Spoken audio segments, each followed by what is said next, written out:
My name is Heather Davis. I'm a book coach, an editor, a writer, and the founder of The Creative Authorpreneur. And today I'm going to talk to you about how to craft a pitch perfect synopsis. I know it's hard to believe that a synopsis can be anything but incredibly painful. It's often thought of as the least favorite document to write by all authors. It's even more hated than the query letter. But if we follow some rules involving the synopsis, it doesn't have to be so hard. Okay, so what is a synopsis anyway, and why do we even have to write one? Well, the answer is that a synopsis is really a document that is written to help literary agents decide if the writer knows how to craft a story. And that's also why it's incredibly hard to write. So it's incredibly hard to write because it's powerful and it quickly exposes story problems and reveals a lack of cause and effect storytelling. So what will happen to writers very often is this: they'll sit down and they'll start writing their synopsis, and it doesn't seem to be holding together, and they can't get it to flow. And it's not then that the synopsis is so hard to write. What they're feeling, what they're beginning to understand is that their story has problems. This is not universally true, but this is very often the case that I see with the writers I work with. So it doesn't just reveal story problems to an agent, it also reveals story problems to the writer.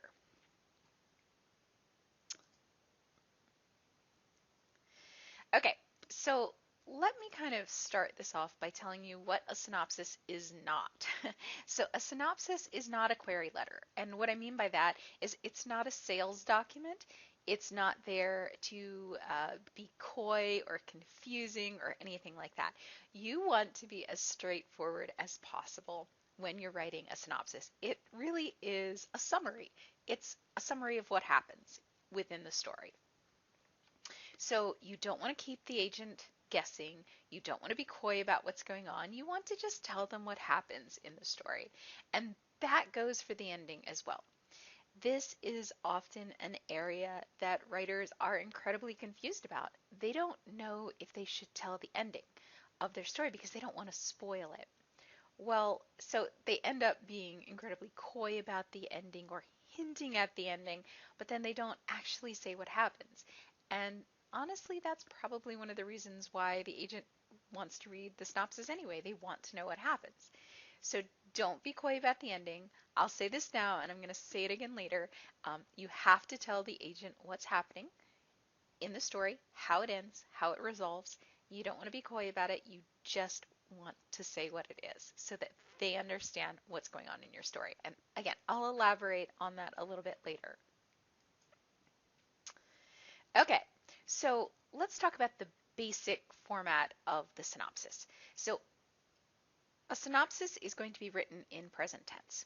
So even if the story is written in past tense, for instance, if within your story you might say, Johnny rode a horse all the way to the next town, when you're writing the synopsis, you're going to flip that and make it present tense. It's the tradition in the industry that it is written that way, and it sort of lends more urgency to the story. So you might write, Johnny rides his horse to the next town. Okay, so just put everything in present tense. And then there's length. So the length of the synopsis is going to vary quite a bit. And you always want to check with the specific agent that you're querying to make sure that your synopsis fits into what they're telling you they want. But a general guide is going to be somewhere between 500 and 1,000 words. I know. Immediately we're like, how in the world am I supposed to fit an 80,000 or 120,000 word book into just 500 or 1,000 words?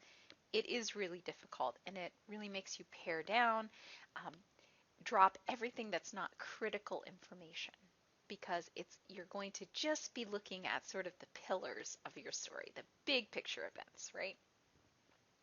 Okay, another thing for the basic format of a synopsis is everything should be, not everything, I'm sorry, that your characters, your protagonist, the first time you mention a character's name in the synopsis, you should have their name in all caps, okay? Completely capitalized. And this allows the agent to look back.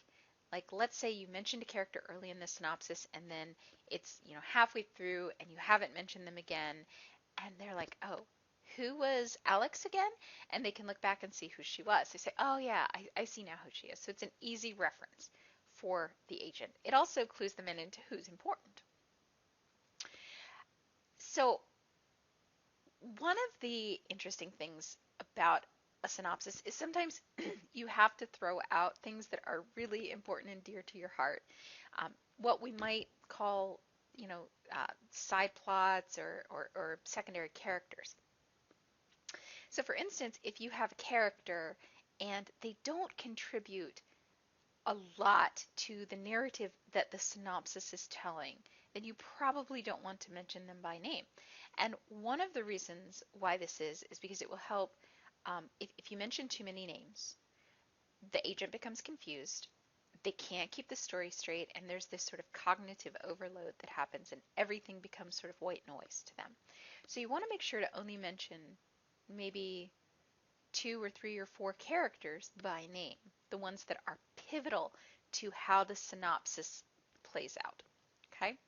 For instance, I like to use the Hunger Games as an example of a story that we can think about for a synopsis, because most people have either read the book or seen the movie or both.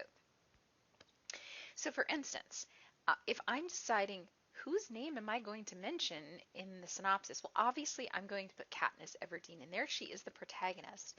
And Peeta Mellark, absolutely, he is the love interest, and he has a lot, he's pivotal in how everything works out in the end.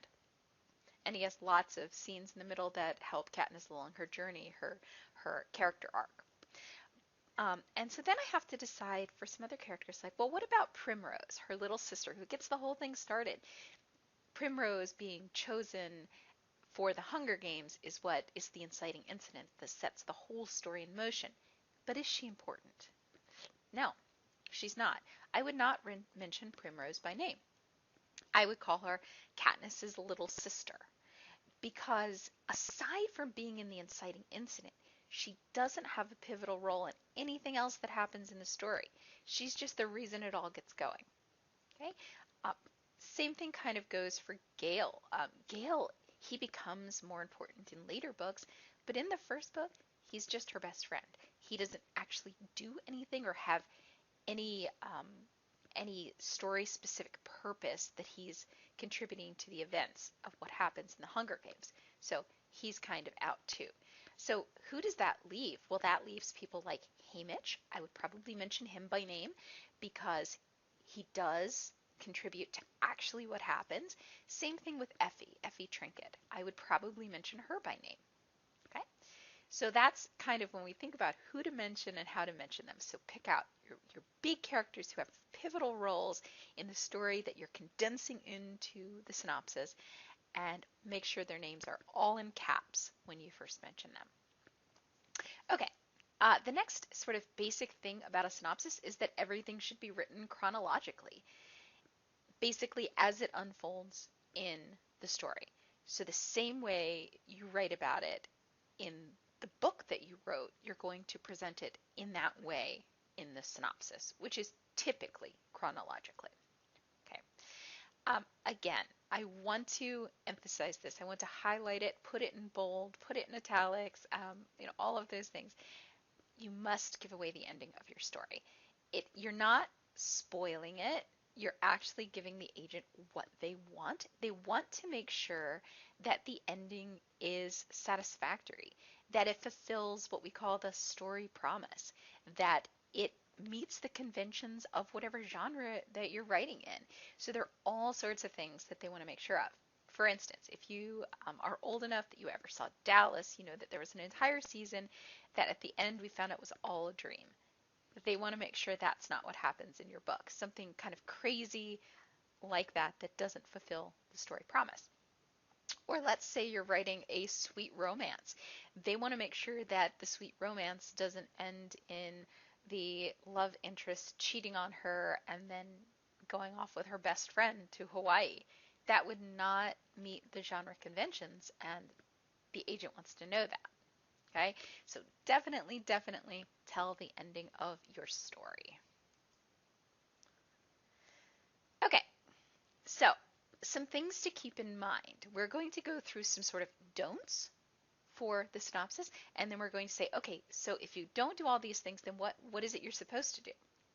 Okay, so we're going to go through the don'ts first. Do not, don't repeat the query in some ways. For instance, some information belongs in the query and only in the query. The title, that's not to say that you shouldn't title your document. You should say The Hunger Games Synopsis by Suzanne Collins. Sure, absolutely. But within the text that you're talking about the story, you don't say, in a book named The Hunger Games, Katniss Everdeen, blah, blah, blah, blah, blah. You don't do that. That might be something you do in the query, which is a sales document, not here. Okay? So you just kind of jump right into the story like, like you're narrating the tale. Okay? So don't tell the title within the paragraphs of the synopsis. Don't tell us the word count. Again, that's already been taken care of in the query letter. Don't repeat the genre, and don't tell us about comp titles. Those are all things that only belong in the query letter. Really, the synopsis is only a summary of the story itself, as closely matching as closely as possible the main story of the book that you wrote. Okay, don't include story scaffolding. So what even is story scaffolding? Story scaffolding is when the writer uses precious space on phrases like the story begins when the protagonist, or in the climax of the story, that should not say climate, but climax, in the climax of the story, whatever. Or in a series of journal entries, the reader learns. There are definitely better ways that I could put that. For instance, the last one might be a little confusing. I might need to tell the agent that it is a series of journal entries that reveals something. So instead of saying, in a series of journal entries, the reader learns, I might say, Alex finds a journal and within the entries discovers that Johnny blah, blah, blah. So I would put it in the context of the story. I wouldn't talk about what the reader learns because the reader kind of doesn't exist here. I know that sounds strange, but the reader is sort of off the page. You're only talking about the story.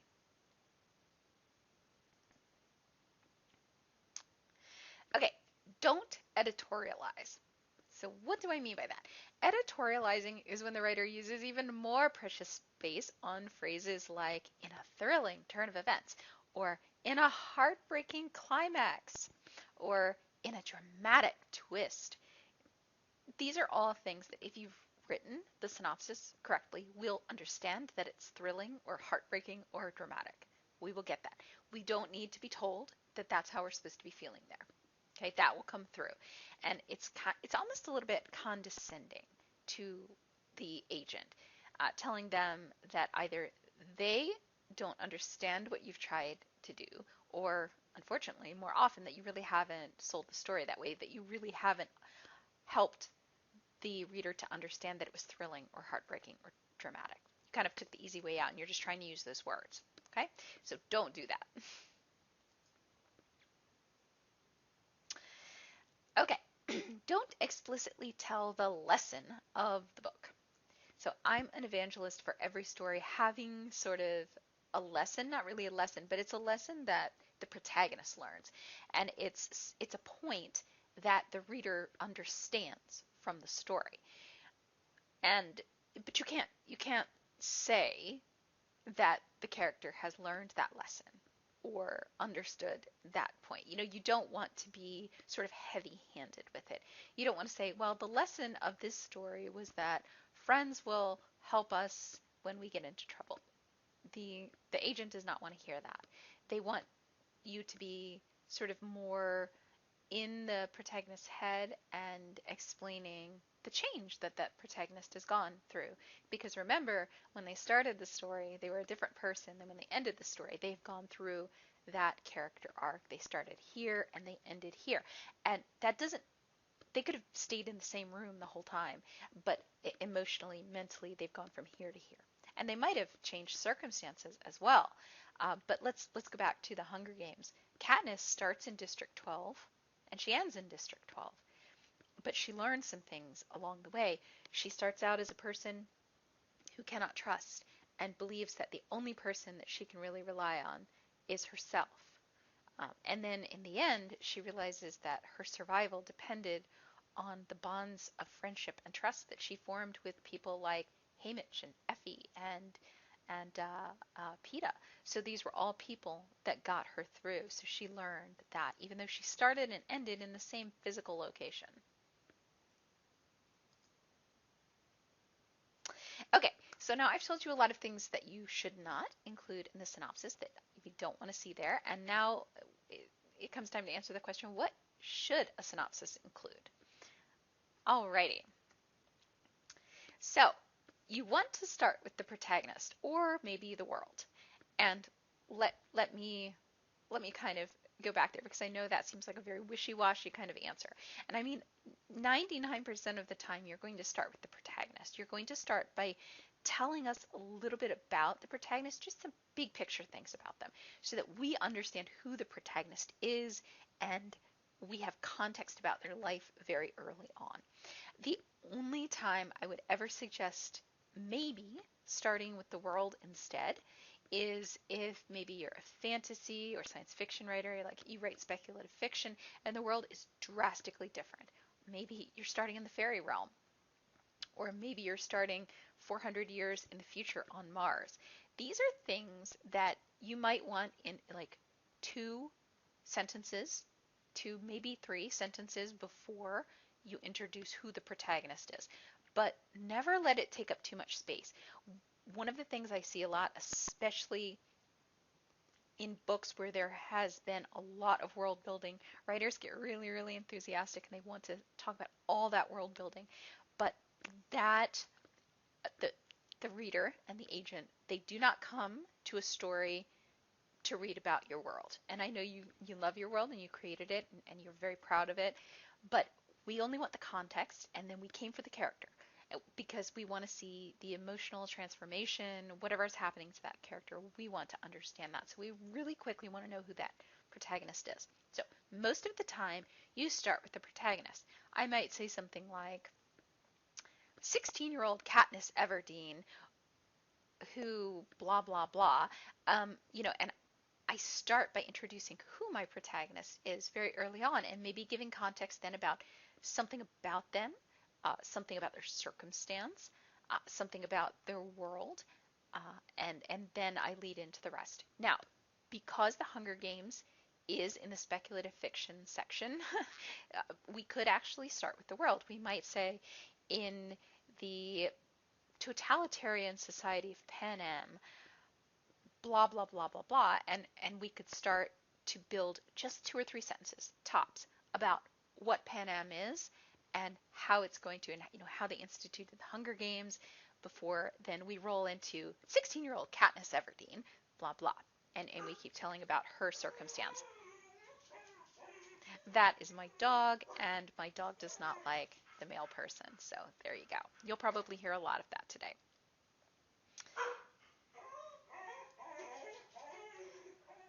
Okay, so the next thing, and this is not really the next thing, this is all right there in the beginning when you're starting with your protagonist, that you have to give context into what their world is about. It's challenging because you have to set it all up. You have to, in a very short amount of time, you have to say where we are in time and space, what's currently happening in the protagonist's life, and maybe why today. These are all things, so time and space, meaning if I'm going back to Katniss Everdeen as being the character that we're following here, then I would want to know that we're in a futuristic society. The year doesn't matter necessarily for this story because it's sort of nebulous within the book, the exact year. She's in District 12, she's in Pan Am.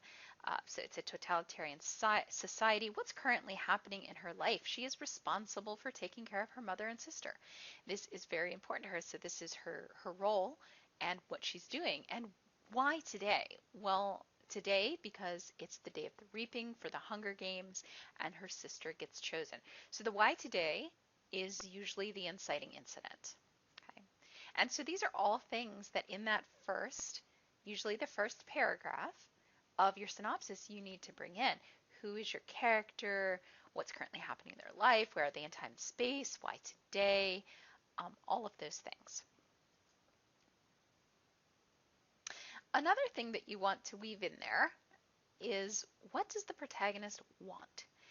This is a tricky one because you don't want to say, typically, you wouldn't say, Katniss Everdeen wants blah, blah, blah. Although you might, there are certainly ways to do this, and we'll look when I'm going to do on my YouTube channel, I'm going to do a practice synopsis for you guys, and I'm going to show you a couple of different ways you could begin, and I'm going to use the Hunger Games as a practice synopsis. So we'll see a couple of different ways you might put this.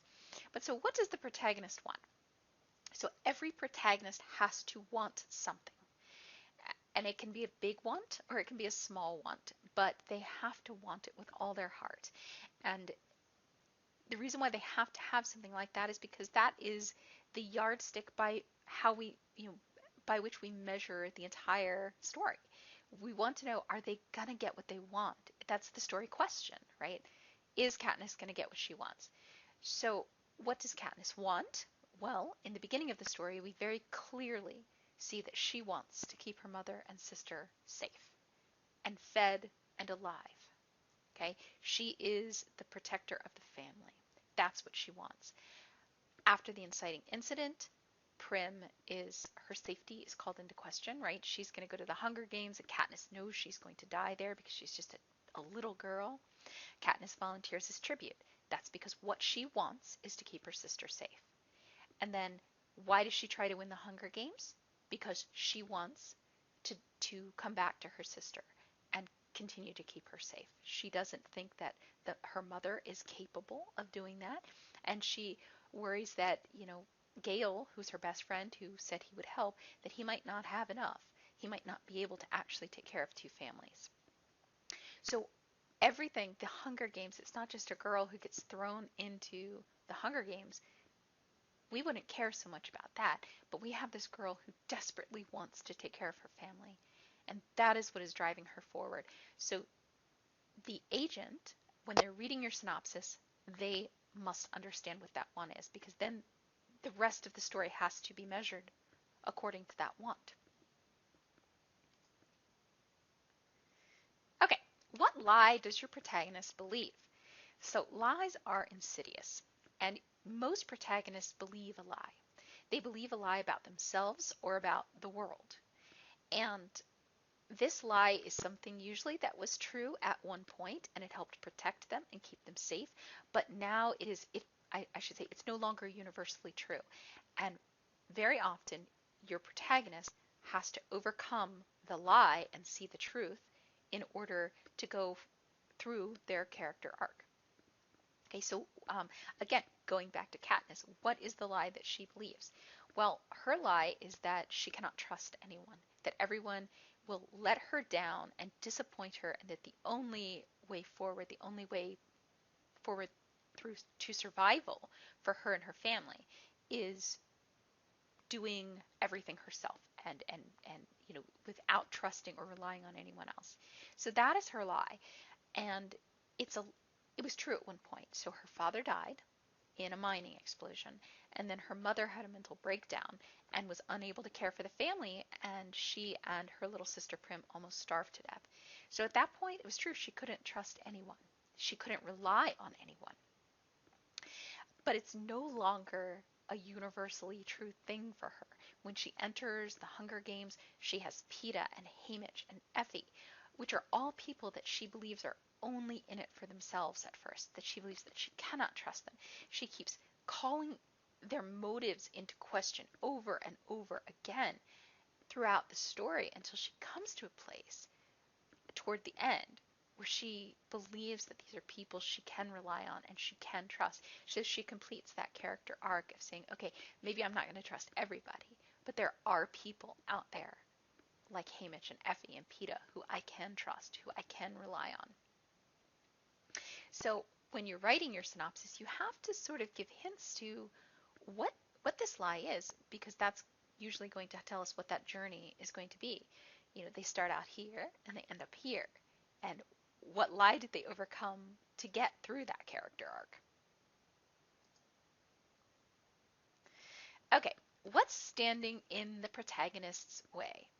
Okay, so they want something and they believe a lie, right? But then there's some things that are standing in the protagonist's way of achieving what they want. If there was nothing standing in the protagonist's way, they would have already gotten what they wanted, and there'd be no story at all, and it would just be sort of a very happy tale. But something's standing in their way. And not just one something either, it's two somethings at least. It's something external that's very tangible and real world, and then it's something internal, some internal thing, usually that lie, that is preventing them from moving forward. Okay. And so it has to be clear to the agent, these obstacles, what's standing in the way, both externally and internally. Let's go back to Katniss. Her external obstacle for if what she wants is to keep her family safe, then the external obstacle is going to be the world in general. In the beginning, it's the government is very harsh. It's a totalitarian government. There's not enough food. She has all of these obstacles.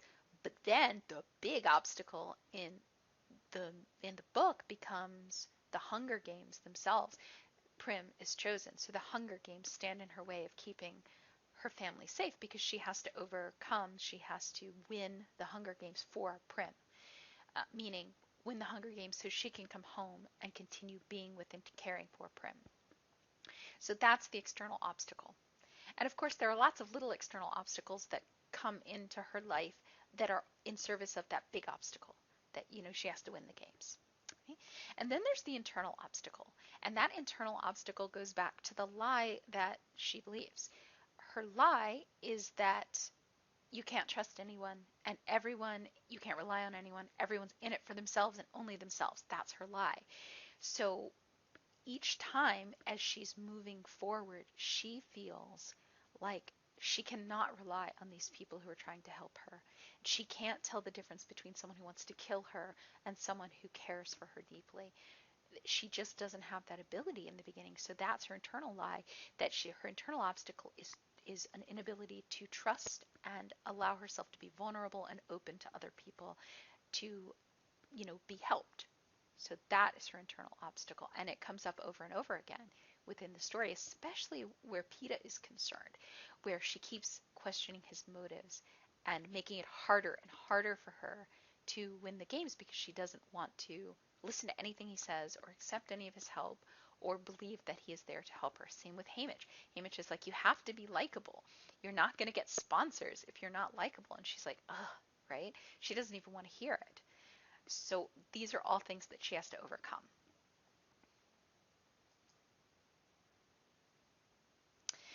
And then once you established all that, so all of that is sort of what they want, that's sort of context, right? So I said that you have to give the agent context and set up time and space and all of that. So what does the character want?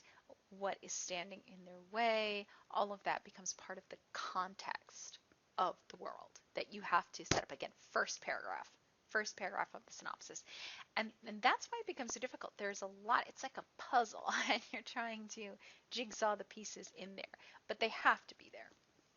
Okay, so now let's imagine that you're done with that opening paragraph. It is perfect. You've given context, you open with your protagonist, we know what they want, we know what's standing in their way, we know all of the stuff there, we know all of that. And now you just have to summarize what happens in a chronological way. And there are many ways to do this. I like to think about, so you think about your pillar moments, the big picture moments of what happens in the story. And then you can think about dialing the focus in and dialing the focus out.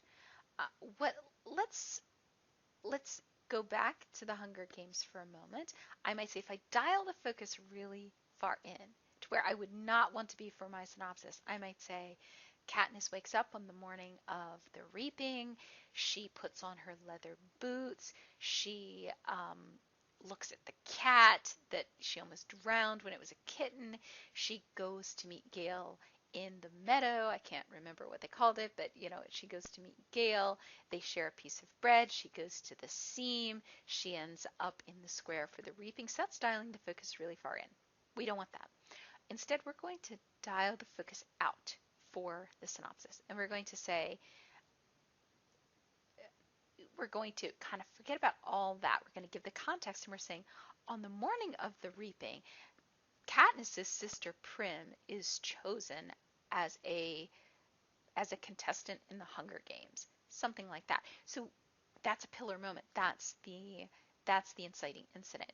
And then we might say Katniss travels to the capital where she blah blah blah.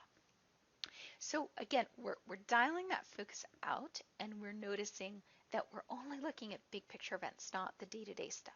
It's just a big picture event that leads us to the next event. And if you like the Save the Cat story methodology, story beats, then one way we might think about it is it's kind of, you can think about the 15 beats, not completely, but a lot of those pillar events that you're talking about are going to be found in the 15 beats. So you can look there to say, oh, those are my pillar events. Those are my big picture beats within the story. Okay, one of the hardest things about the whole process is that, and this is one of the reasons why a synopsis I think is so hard to write, because it will reveal a problem here. There has to be a clear cause and effect trajectory, meaning it's like dominoes. The beginning of the story, the inciting incident, is like the first domino, or maybe it's like your finger. You push it over and then the others fall down. If there's ever anything that you put in the synopsis that isn't directly affected by what came before it, meaning it could happen whether or not the previous event happened, then what you're seeing is a lack of cause and effect. And that is something that the agent doesn't want to see, because then it seems less like a story and more like a series of unfortunate events. There's no cohesion. It doesn't hold together. It's episodic. There's no clear connection to the past, and there's no clear connection to the future. Like, we don't know if there's going to be a repercussion. For instance, let's imagine that I'm writing a story, and in the story I choose to put in that my character has lunch with her best friends on some day. Let's say she had an argument with her boyfriend, and then she has lunch with her best friends the next day. If I'm choosing to talk about that in the synopsis, much less write about it in the story, if I'm choosing to talk about it, then that lunch must be pivotal for the next thing to happen. Not just that, yeah, well, she went through it and therefore it happened, but like, what happened at that lunch that will directly cause the next thing to happen that I'm going to talk about? So there has to be a connect. Like, maybe at that lunch, her best friend tells her that she saw the boyfriend at a party and he was holding another girl's hand. And then that makes your main character go confront her boyfriend about that incident. So there must be a direct connection. That's that cause and effect storytelling. So make sure that you find that in all of your pillar moments in your story, that you're looking for that cause and effect trajectory.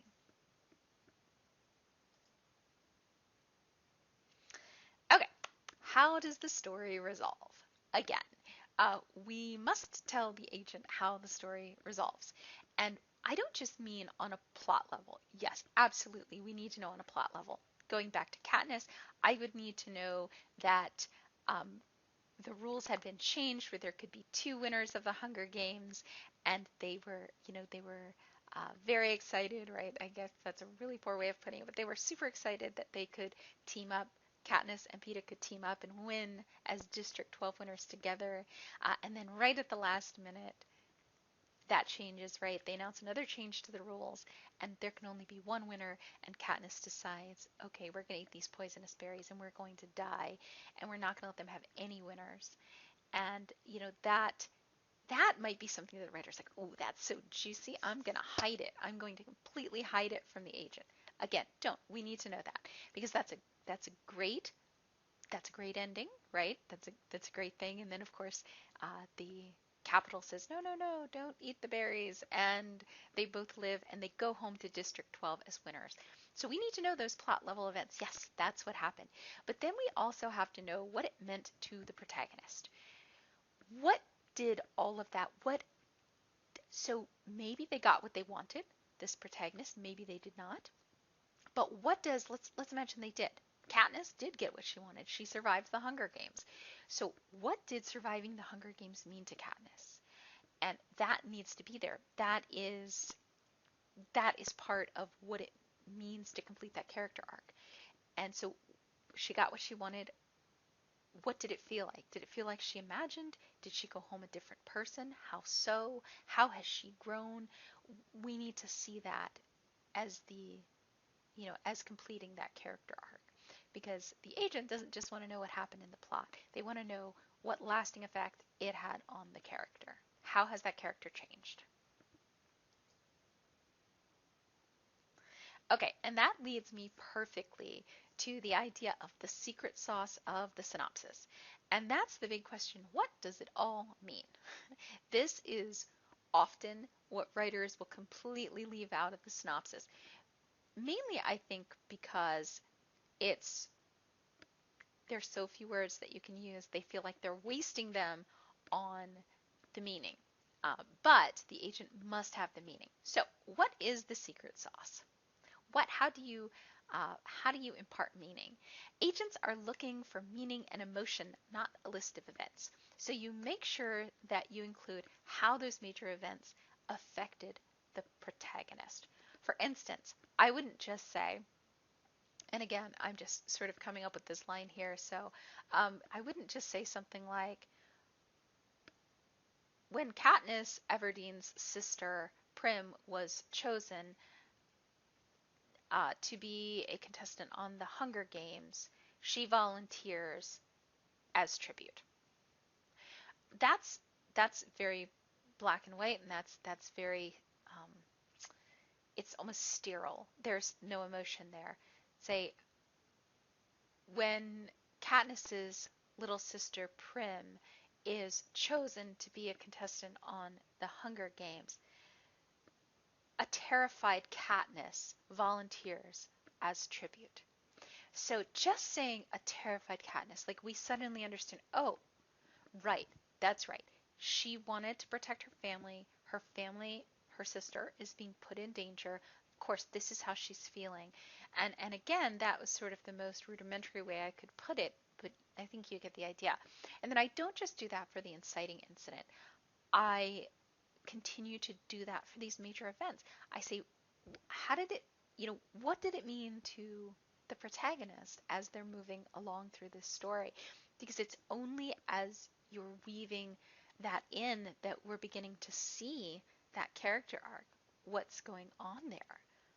Okay? So make sure, if nothing else, make sure that you have the meaning. And that meaning comes from, how does the character feel? What does it mean to the character that this thing happened? So make sure that that's in there. That is the secret sauce. That is what agents are looking for when they're reading a synopsis. Okay, so if you're interested in an example synopsis, I am going to be putting an example. I'm going to be going through a sort of a mock synopsis for the Hunger Games up and going through how I put it together and how I included each of the elements that I've talked about today. So please visit my YouTube channel, The Creative Authorpreneur, and you'll see the link right down here. So if you'd like to come and visit me, do that. I'll be going through how I apply all of this information, and I'll also be going through how I can do it in several different ways. So it's not just one right answer, it becomes a lot of options of ways that you can do it. And if you are interested in working with me, you can find me at thecreativeauthorpreneur.com. I work with authors who are first starting to outline their stories or blueprint their stories. I work with authors who want a developmental edit, want me to look at the whole picture and tell them how it's, what parts are holding together, what parts need improvement. I also do month-to-month coaching, and I work with authors who are interested in a pitch package, which would include things like query letter, synopsis, and a list of agents. So if you're interested in finding out more about that, please visit my website. See you later, storytellers.